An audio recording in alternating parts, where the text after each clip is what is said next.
The allegations Meghan has made are simply not true. Her account does not reflect what actually happened, and it has led the public to a deeply misleading impression. That version of events has no basis in... For years, Buckingham Palace allowed the world to see its balconies, staterooms, gilded corridors, and carefully choreographed ceremonies. But behind one guarded passage stood a private wing that Meghan was never permitted to enter. Now, former Lady-in-Waiting Lady Margaret Ashcombe has broken her silence, revealing that the restriction was not accidental, temporary, or symbolic. It was a direct command from the highest level of the monarchy. Before we go deeper into what this really means for the royal family, make sure to subscribe so you don't miss a single update. Lady Margaret Ashcombe described the order in a private recorded interview, speaking with certainty of someone who had carried the secret for years. She had served Queen Elizabeth II during Meghan's arrival into royal life, and she had watched the strain build behind polished smiles. A lady-in-waiting was a trusted female attendant who supported the monarch during official duties, which placed the former courtier close to witness moments the public never saw. The warning concerned the sovereign's private wing, the protected domestic area reserved for the monarch's personal life, rather than public ceremony. It held private sitting rooms, correspondence chambers, family archives, and possessions never displayed to visitors. Lady Margaret said the Queen personally ordered that Meghan, Duchess of Sussex, could not enter without a direct invitation. None ever came. Meghan discovered the restriction before a private family gathering. She approached the guarded corridor expecting to pass, but a palace equerry stepped quietly into her path.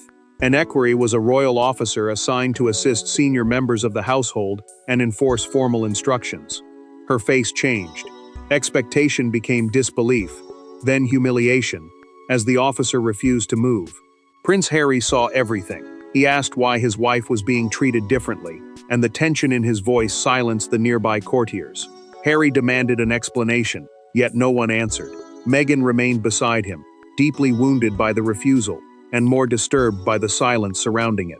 Lady Margaret revealed that other senior royal spouses had entered the wing under supervision. That made Meghan's exclusion exceptional, not routine. Inside the private household access register, a handwritten instruction marked her name and required approval from the Queen herself. The register was the internal record used to control entry into protected royal spaces, and this notation carried the monarch's authority. The former attendant insisted the decision was not driven by rank, nationality, or ordinary protocol. Something had happened in private, something serious enough to convince Elizabeth that the boundary could never be relaxed. To understand why one closed door became such a devastating royal judgment, the people standing on either side of it must first be understood. The restriction did more than prevent Meghan from entering a set of rooms. It placed her outside an invisible circle of royal trust. For Meghan, the closed wing became proof that she was still being watched. For Harry, it became another wound inflicted upon the woman he had vowed to protect. And for Lady Margaret, it became an agonizing order she was expected to enforce without explanation or hesitation. Meghan entered royal life determined to create a place of her own. She wanted independence, influence, and the freedom to bring a more modern voice into an institution shaped by inherited boundaries. A duchess was a senior female royal title, but the title did not guarantee access to every private part of palace life. That difference mattered, because she believed her new position should bring trust, not constant limits. Harry felt every restriction as a personal rejection. He had watched his wife adapt to endless rules, public scrutiny, and private correction, and he believed the family should reward that effort with acceptance. When Meghan was excluded from privileges available to others, he did not see protocol. He saw humiliation. The prince became more protective each time she returned from a palace meeting feeling smaller than when she had entered. Lady Margaret had not begun as Meghan's opponent. She welcomed her warmly, explained formal routines, and corrected early mistakes in private, so the new royal would never be embarrassed before senior family members. The former lady-in-waiting understood the pressure surrounding her and often admired her confidence. Yet sympathy slowly collided with duty when Meghan began questioning why certain rooms, documents, and household meetings remained beyond her reach. Meghan finally raised the issue during an afternoon tea briefing. She placed her cup down, looked directly at Lady Margaret, and asked, "What exactly is kept in that wing that I am not supposed to see?" The older courtier paused before answering that some spaces belonged only to the sovereign, meaning the reigning monarch who held final authority over the royal household. Meghan listened, but the explanation did not satisfy her. Lady Margaret soon realized the questions were not casual. Meghan wanted to know who entered, how access was recorded, and whether Catherine had ever been admitted. She asked again on another occasion, pressing for names and reasons. The trusted attendant began to sense that the closed wing had become more than a forbidden space. It had become a measure of status. Harry later confronted Lady Margaret alone. He insisted that denying his wife entry created an insulting hierarchy within the family. She refused to explain the Queen's private reasoning, and he left angrier than before. The true story did not begin with the guarded doorway, it began weeks earlier, when a private royal gathering crossed a line no one could later erase. Every palace restriction has an origin, and this one began during a private evening that was never meant to become controversial. There were no cameras, no public confrontation, and no official announcement. Only a small family gathering, an unattended doorway, and a question Meghan asked after noticing something she had not been expected to see. According to Lady Margaret, that moment permanently altered the Queen's judgment. Meghan and Harry had joined Queen Elizabeth, Charles, Camilla, William, and Catherine for drinks, after an evening engagement at Buckingham Palace. The gathering took place near the private royal apartments, where guests were expected to remain inside the rooms prepared for them. A private royal apartment was simply the monarch's personal living space, separate from the public rooms used for ceremonies and official receptions. That separation mattered, because anything beyond those doors belonged to family life, not public duty. Harry stepped away briefly, and Meghan went looking for him. She passed through an unattended doorway and entered the antechamber leading toward the sovereign's private wing. An antechamber was a small room placed before a more important private space, often used to control who could go farther. On a nearby table sat an open dispatch box containing a sealed family memorandum about future royal duties and household responsibilities. A dispatch box was a secure case used for important official papers, while the memorandum was an internal written note outlining decisions and responsibilities. Lady Margaret found Meghan standing beside the table. The Duchess was not holding the document, but she had seen Catherine's name written on the attached briefing card. She turned toward the older courtier and asked why future assignments were being discussed without her. Meghan felt exposed and excluded. She believed decisions about her future were being made in secret, and that belief cut deeper because Catherine appeared to know more. When Lady Margaret asked her to return to the reception, Meghan's voice sharpened. The former attendant repeated the request, now aware that a simple mistake was becoming a challenge. Queen Elizabeth entered moments later. She saw the open box, the unsettled courtier, and Meghan inside the restricted room. The monarch did not raise her voice. She closed the lid herself, looked at Lady Margaret, and asked who had left the door unsecured. Later that night, the Queen summoned her trusted attendant and ordered a permanent access notation. The restriction was not issued because she believed Meghan had stolen anything. It was issued because the Duchess had questioned private material after encountering it and had resisted being led away. By sunrise, Meghan had requested a direct meeting with the monarch. What began as an appeal for fairness was about to become the most emotionally charged confrontation of the dispute. The meeting took place without cameras, advisors, or prepared statements. Meghan entered determined to defend herself. Queen Elizabeth arrived equally determined to defend the sanctity of her private household. One woman believed she was being unfairly isolated. The other believed a fundamental boundary had been challenged. Lady Margaret remained inside the room as witness, watching a disagreement about access become a struggle over authority, loyalty, and respect. Meghan had requested the audience through Harry because she wanted to explain why she had entered the antechamber and why the restriction felt deeply humiliating. A royal audience was a private meeting formally granted by the monarch, usually controlled by strict protocol and limited attendance. The Queen agreed to meet in a small sitting room away from the main household, allowing only Lady Margaret to remain because she had witnessed the original incident. Meghan spoke first. She told the monarch that she had not opened the dispatch box, searched through private papers, or intended to uncover family decisions. She insisted that curiosity had been mistaken for disloyalty. The Queen listened without interrupting, then answered that the issue was not what had been touched. It was how Meghan had reacted after seeing something that did not belong to her. Meghan pushed back. She asked whether Catherine would have been punished in the same way. The comparison changed the atmosphere immediately. Elizabeth's expression hardened because the conversation had shifted from conduct to rivalry, and the monarch understood exactly what that meant. Meghan was no longer challenging one rule. She was challenging the invisible order of trust within the family. The Queen answered with controlled force. She told Meghan that trust inside the royal household developed through restraint, patience, and respect for boundaries, not through entitlement. Meghan's eyes filled with anger. She insisted that she was not demanding privilege. She was asking for dignity. Lady Margaret felt the tension tighten around every word. The former attendant watched both women refuse to retreat, knowing that neither could surrender without feeling diminished. Elizabeth then revealed that other concerns had already reached her. Staff members had complained that Meghan challenged confidential schedules, pressed for details beyond her assigned role, and treated private limits as personal insults. A confidential schedule was an internal royal timetable, containing movements and engagements not intended for wider circulation. Meghan heard the list in silence, but her hurt quickly turned to disbelief. Meghan finally asked whether the restriction could ever be lifted. The Queen removed her glasses, placed them on the table, and answered that entry would happen only by personal invitation. Lady Margaret understood the finality in her voice. No invitation would come.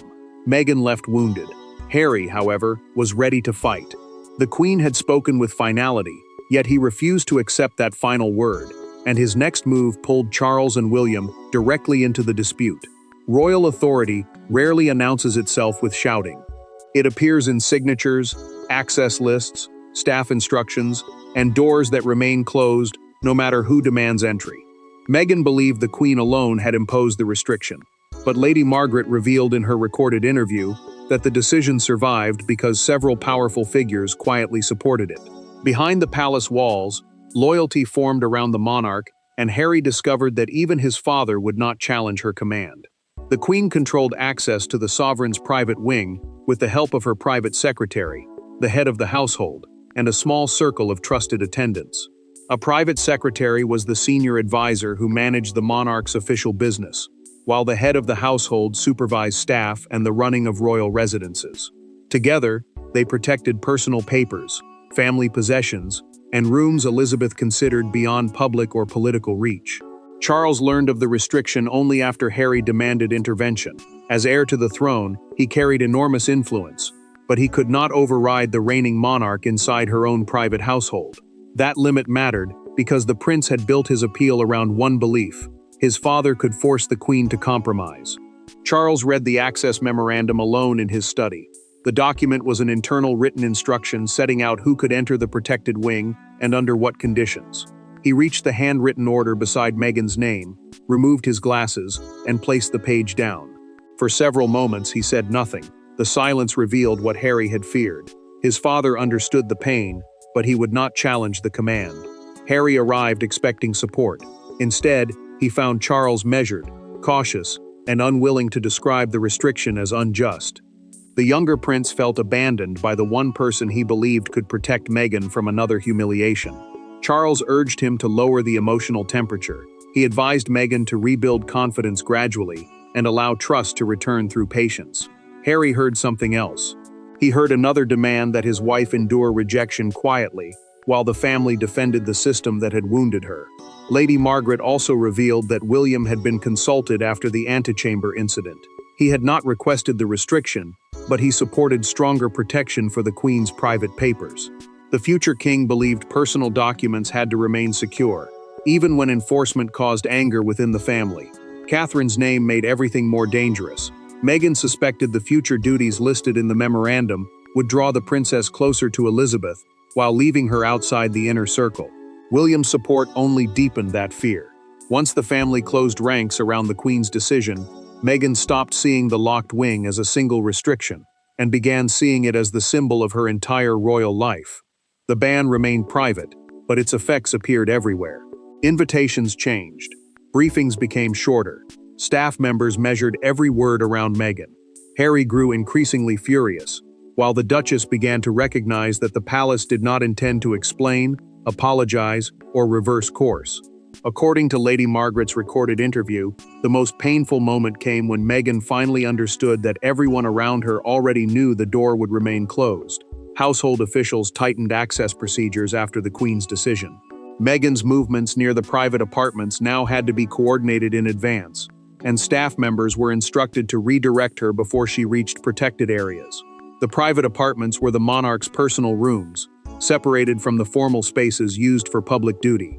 That distinction mattered because each new restriction told Meghan that she belonged to the institution, but not fully to the family living inside it. Palace life continued outwardly, as though nothing had changed. No announcement appeared. No explanation reached the public. Yet every private engagement at Buckingham Palace carried the weight of the order, and Meghan could feel the difference in the way people watched her. Meghan approached the corridor before a family luncheon and noticed a newly positioned footman beside the entrance. A footman was a uniformed household servant responsible for assisting guests and guarding access during formal occasions. She stopped. The closed doors stood ahead, but the message was already clear. Without asking a question, she turned away. Harry found her moments later inside a nearby dressing room. Meghan told him she felt treated like a potential threat rather than a member of the royal family. Her anger cracked into hurt as she admitted that the silence was becoming harder to bear than the restriction itself. He promised they would not continue accepting such treatment indefinitely. Lady Margaret watched that pain deepen. She still felt compassion for Meghan, but duty held her in place. The former attendant knew that softening the order would betray the Queen's trust, even as the Duchess's early confidence hardened into resentment. Meghan soon began declining informal gatherings near the private apartments. She blamed scheduling conflicts, but the real reason was simpler. She would not risk being stopped again in front of the family. Harry responded by instructing his staff to document every moment in which his wife felt excluded. The locked wing became one entry in a growing record of grievances, a record that would later shape their decision to step away from royal life. Yet before the fracture became irreversible, Meghan and Lady Margaret met privately one final time. Away from titles, protocols, and watchful staff, two women finally confronted what the closed door had cost them both. There was no monarch in the room, no prince demanding answers, and no official record of what was said. Meghan and Lady Margaret sat opposite one another after the household had grown quiet. For months, they had represented opposing sides of the same conflict. But in that private meeting, anger gave way to honesty, and the forbidden wing finally became more than a symbol of rejection. Lady Margaret had requested the conversation after learning that Meghan and Harry were considering a dramatic change in their royal roles and might spend long periods outside Britain. A royal role meant the official duties, public appearances, and family responsibilities carried out on behalf of the crown. That possible departure mattered because the former attendant feared the argument would harden into permanent resentment if neither woman spoke honestly before Meghan left. Meghan agreed only on one condition: no aides, secretaries, or family members would attend. She wanted no witness who might repeat her words, no official note, and no prince ready to defend her before she had finished speaking. Lady Margaret accepted, and the two women met alone beside an unlit fireplace. Meghan asked the question that had haunted her for months. Had Lady Margaret ever believed she intended to steal, expose, or misuse private information? The older woman answered immediately. She had never considered Meghan dishonest. She had seen her as hurt, suspicious, and increasingly defensive, but never as a thief. Lady Margaret then explained what the wing had meant to Queen Elizabeth. The monarch's deepest fear was the collapse of boundaries inside a family already forced to live under constant public attention. Behind those doors, she could stop being an institution and remain a mother, a grandmother, and a widow. The former lady-in-waiting said the restriction had protected that final private identity, not merely a collection of papers. Meghan listened without interrupting. Then she admitted that every new limit had strengthened her fear that she would never be fully accepted. She had viewed the closed door through the pain of isolation, not through the Queen's need for privacy. Understanding the reason did not erase the humiliation, but it changed the shape of it. Lady Margaret finally revealed, as she later repeated in her recorded interview, that Elizabeth had expressed sadness after their confrontation. The Queen did not regret the boundary. She regretted that Meghan believed it proved she was unloved. Meghan did not ask for the ban to be removed again. She said she understood what the wing meant, even if she could not forgive how the order had been enforced. That understanding came too late to repair the relationship. The private wound had belonged to a handful of people, until one front page transformed it into a global argument over trust, prejudice, privacy, and power. When Lady Margaret's testimony reached the public, the palace restriction became an international spectacle overnight. Supporters of Meghan called it proof that she had never been welcomed. Defenders of the Queen described it as a necessary boundary violated by impatience. The debate was no longer about one corridor. It became a referendum on the monarchy itself, and a single newspaper image captured the emotional divide with brutal simplicity. News organizations seized on the disclosure because it gave years of royal conflict one unforgettable symbol. Meghan stood on one side of a closed palace door, while Queen Elizabeth's private world remained protected on the other. A referendum was a public judgment on a major issue, and that was exactly what the story became. A global vote on whether the monarchy had defended privacy or enforced exclusion. Buckingham Palace responded with careful restraint. Officials refused to discuss private access arrangements and repeated that household security and personal rooms had always remained confidential. That silence protected royal procedure, but it also left the emotional accusation unanswered. Every refusal to explain allowed anger to grow. The following morning, a major London newspaper published a front page showing the palace's closed central gates beneath the headline, "The Door She Could Never Open." Television networks reproduced the image across the world. Within hours, one locked entrance had become the defining picture of Meghan's struggle inside royal life. Crowds gathered outside Buckingham Palace. Some held signs defending Meghan and called the restriction cruel. Others placed flowers beside photographs of Elizabeth and argued that the late monarch had every right to protect her private world. The disagreement felt deeply personal because both sides believed they were defending a wounded woman. Harry watched the coverage from home and grew angrier as commentators questioned his wife's motives.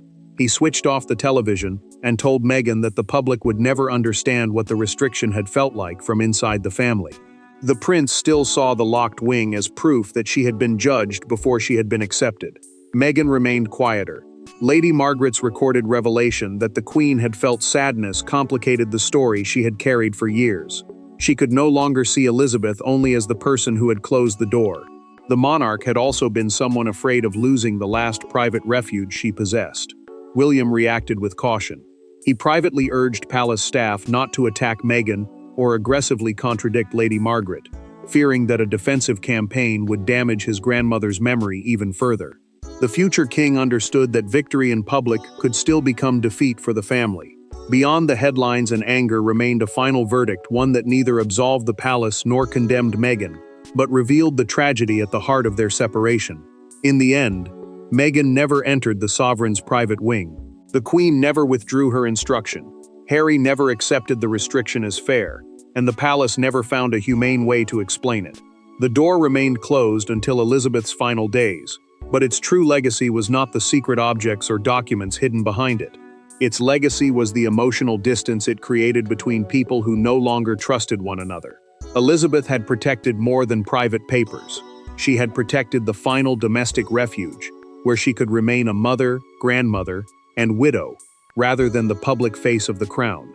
The sovereign's private wing was the monarch's personal living area, separated from official ceremony and public duty. To her, that boundary preserved dignity. To Meghan, the same boundary felt like rejection because it arrived through guards, access registers, and silence instead of an honest explanation. Lady Margaret returned to the corridor after the Queen's death.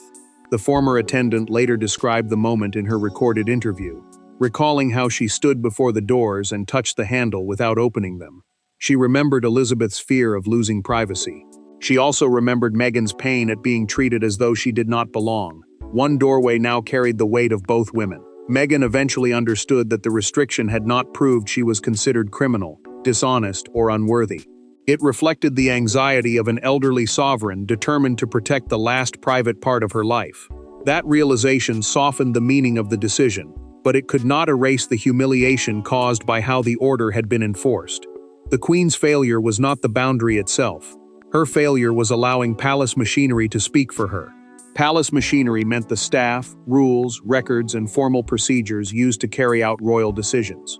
Those cold systems transformed a personal limit into something suspicious and punishing. Harry's anger remained understandable, but his refusal to treat any restriction as legitimate made compromise almost impossible. By demanding immediate acceptance for Meghan, He helped turn a private disagreement into a permanent family fracture. The Forbidden Wing ultimately represented two incompatible needs. Elizabeth needed restraint to preserve trust, while Meghan needed inclusion to feel that she belonged. Neither need was false, yet neither woman received the openness required to understand the other before the damage became permanent. The monarchy survived, but the lesson endured. Tradition without compassion becomes exclusion. Change without respect for boundaries becomes confrontation. The door remained closed, but its meaning was finally clear. It guarded the Queen's privacy while exposing the royal family's greatest weakness. The inability to speak openly before hurt became history. Thanks for watching. Please don't forget to like and subscribe, and we will see you in next one.